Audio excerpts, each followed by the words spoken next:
she goes, I guess he told you about us. I was like, yeah. So I was fascinated. I had plenty of drinks. I was like, so tell me how this works. How does this possibly happen where you guys aren't jealous and this is just cool?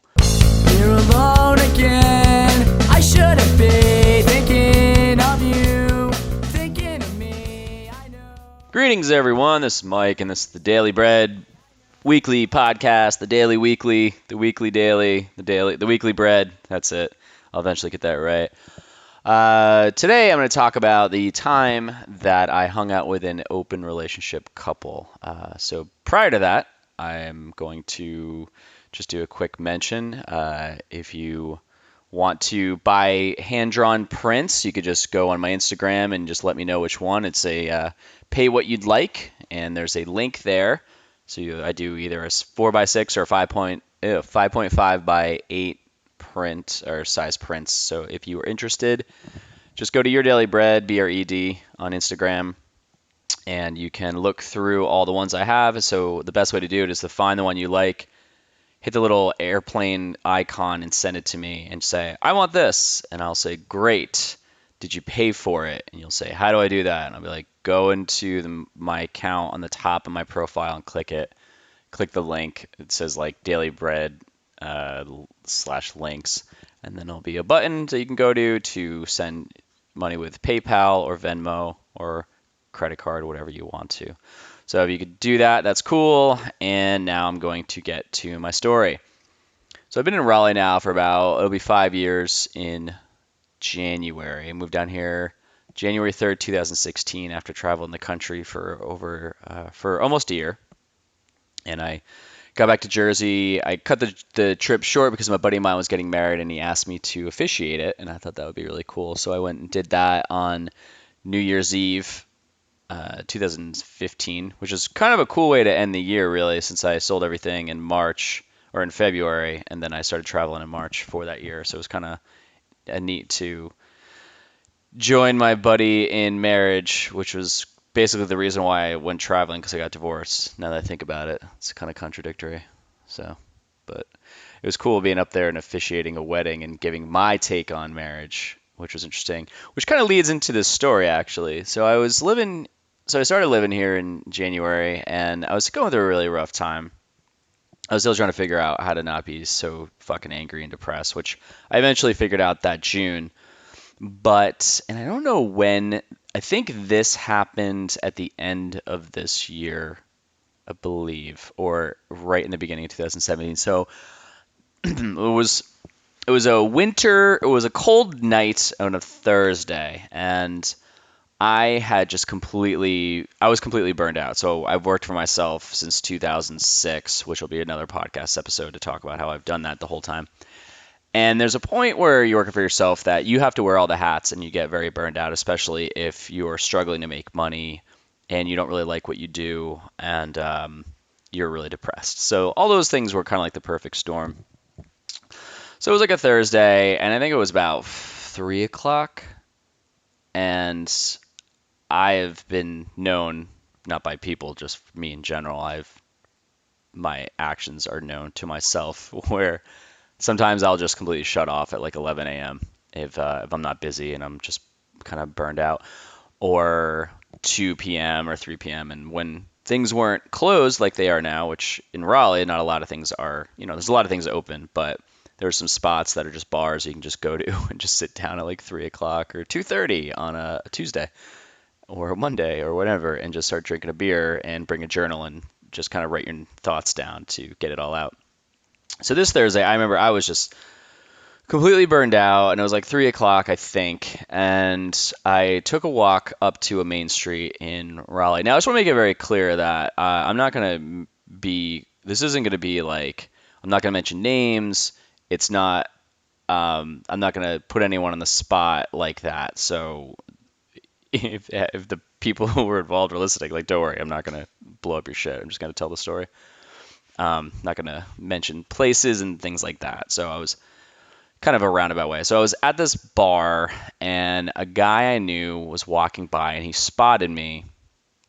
And I really didn't want to talk to anybody. I was there just journaling, and I kind of looked up, and it was almost like that scene in Groundhog Day where the guy sees the dude, Bill Murray, across the street and just like goes up to him and hugs him or shakes his hand or whatever. And when he didn't really want to be spotted. So this guy spots me and just comes right in the bar. And I remember being like, fuck, I really want to be alone. So he sits down and we just start bullshitting. We start drinking. And I guess he had been out a little bit during that day because something happened with him career-wise. And he was just had a few drinks to loosen up or take the edge off, which seemed like I was doing. So we were just like talking. And then as we're talking, we're drinking. So things loosen up and we just were bullshitting. So he gets like a text and he's like, oh, my wife's going to stop by with a friend.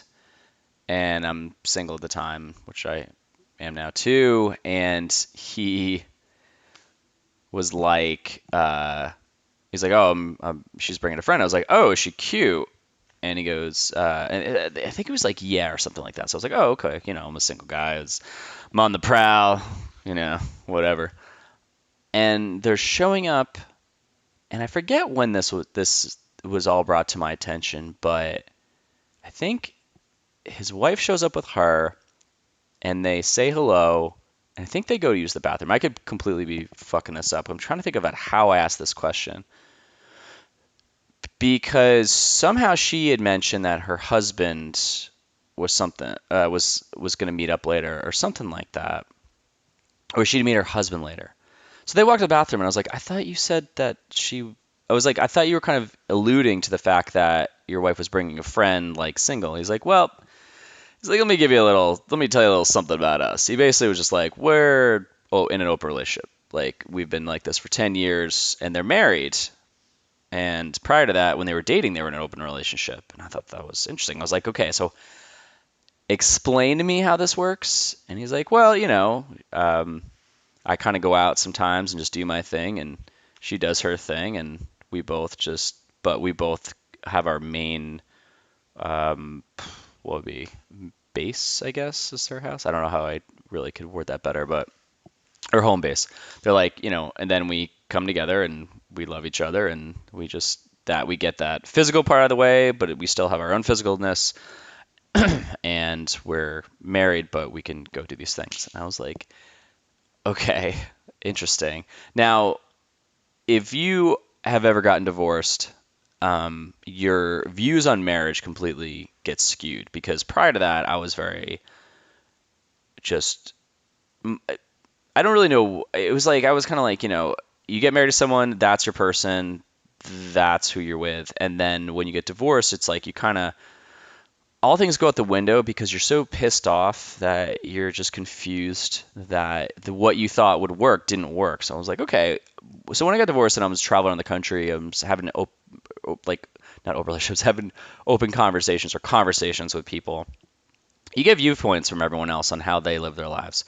So at this point, I'm like, fascinating. I'm curious to see how that works, even though I wasn't in a relationship at the time. And the four of us go and get food, and then I had like no interest in the female that was brought along, the friend, and so she left, and then it was like me, him, and his wife just hanging out and drinking, and then we went to a bar, and then he was getting like hammered because he had just a shit day. So he's like, all right, I'm going to go to bed.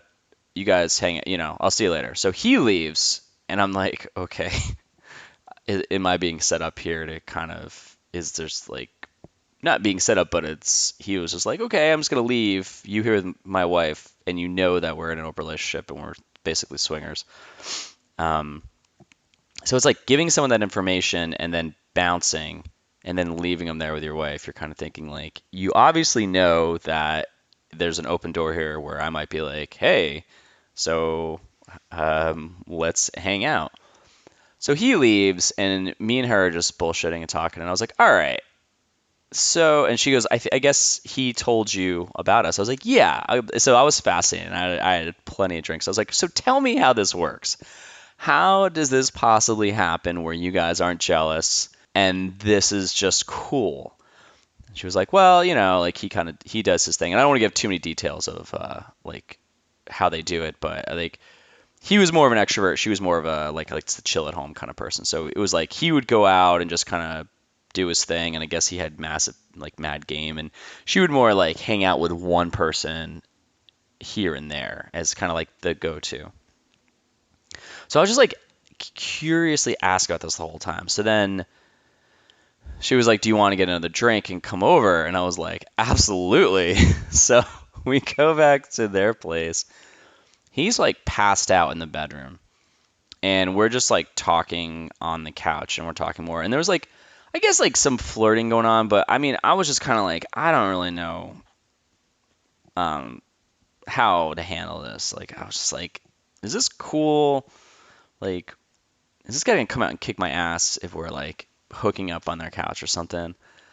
And we're just getting like more and more drunk. And then at one point, he drunkenly gets up and stumbles around into the living room where we were hanging out, and because he had to get to the bathroom. And I guess there was a way to get there through their bedroom, but it was locked. So he like stumbles around, and I'm just sitting on a couch with his wife, talking to her, and it was just whatever. And then he stumbled back around and like goes to bed, and I'm like, well, I guess this is fine. And not to disappoint, but like nothing happened.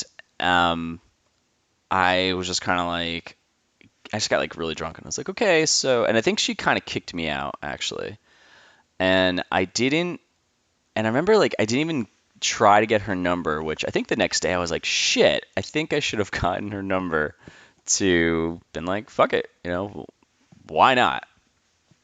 If they're down with it, and I have, I don't really give a shit, then maybe something will happen. But it didn't.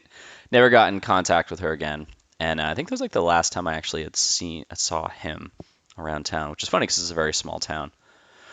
And so that's really the story. But like it kind of brings up, because I have this couples checklist book that I'm working on, and it just makes me think about what are the things that I used to think were my standards, and like, do I still have those, right? And would I be cool in an open relationship if it was my relationship? And like, I don't know. Like, I don't think it's like you can speculate that you would, but I think like that amount of jealousy would just kick in that you aren't expecting.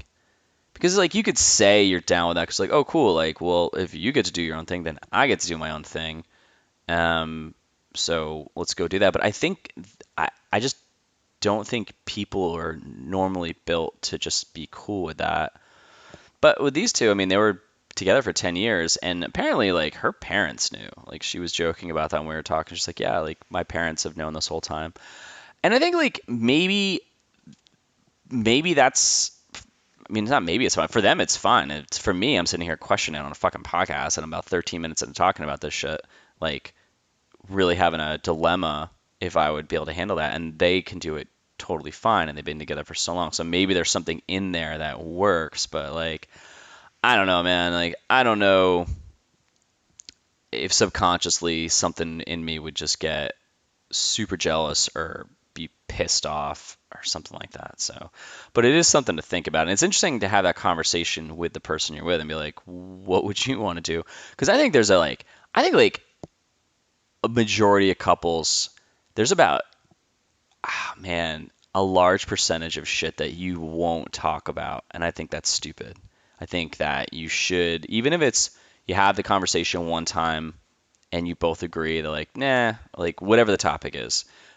But it's like, I think if you're scared to talk to the person you're with, then that's just going to fuck you up, and you're going to have resentment there. And not saying that the both of you are going to decide to be swingers or anything like that, but I think like bringing that up in a conversation with someone, and it's like I think you both can give your answers really quickly, but it's like sit on it for a second and be like, is this something like we would really get through and make us stronger as people? And I'm not advocating for it. I'm just saying like it's got to be, even if you don't decide to do that, I just think the point is having the conversation, because that's just going to build more of a connection between the two of you. Because if you can talk about topics like that, then it's like, what else can you talk about?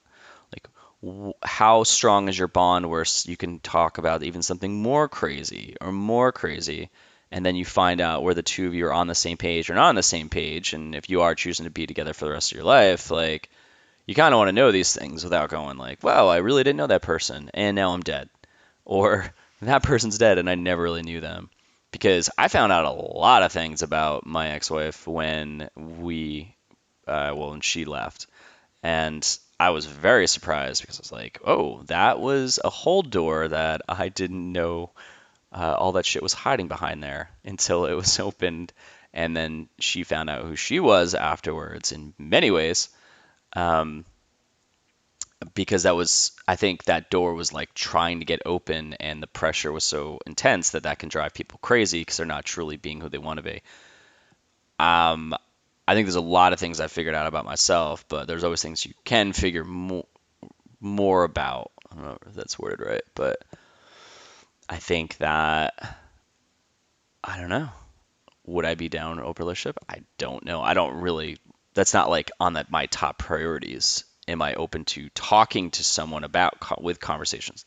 With Am I open to having conversations like that with someone that I'd be with? And like, absolutely, because there's something fun in that too. Where I think if you do have that conversation and one of you gets really upset or like they just won't let you talk about that, I think there's something wrong with that. And I think that you don't really have a great connection and you might just be that. I mean, it's almost something like you're like in wedding hell or like you're in jail basically, but it's your home that you built and you're just afraid to tell someone that you're it's like you're afraid that you can't say anything to someone that you're fucking married to.